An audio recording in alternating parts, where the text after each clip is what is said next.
Hello.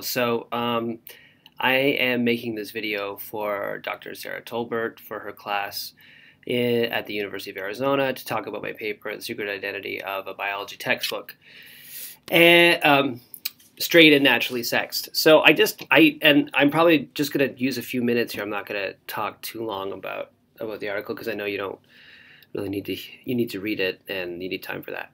But I just wanted to, from what I understand, the people taking this class are teachers.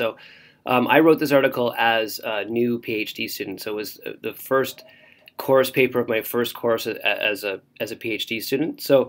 It is something that a student can write quite easily to do a little analysis like I did in that paper. But really what I wanted to talk about was how that analysis was sort of a long time coming for me as a teacher. I was seeing the way that biology curriculum resources took liberties with particular topics that were politically charged, and one of them was around the area of gender and sexuality.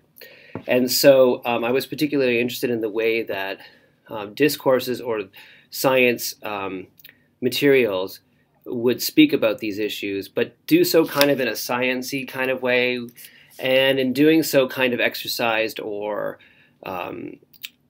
purported to exercise power over how we think of ourselves. So my interest was in seeing how science attempts to tell us about ourselves, but in a way that's different than other areas like history and economics. It does it so with a little bit more authority. So I set out in that paper to look at how that particular textbook looked at sex, gender, and sexuality. And what I found was it generally talked about it in what I termed heteronormative ways. And so that heterosexuality was the default sexuality, and that no other types of sexuality were broached, even when it came to humans.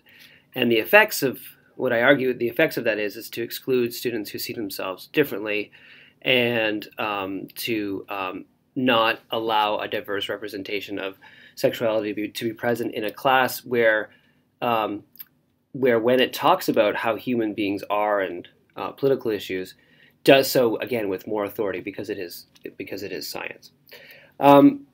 So that's really what I did in the paper, and I really was the overall interest is getting at the relationship between scientific discourse and power and knowledge. And so I think what I would encourage for you reading it, is to think about this with your own classes.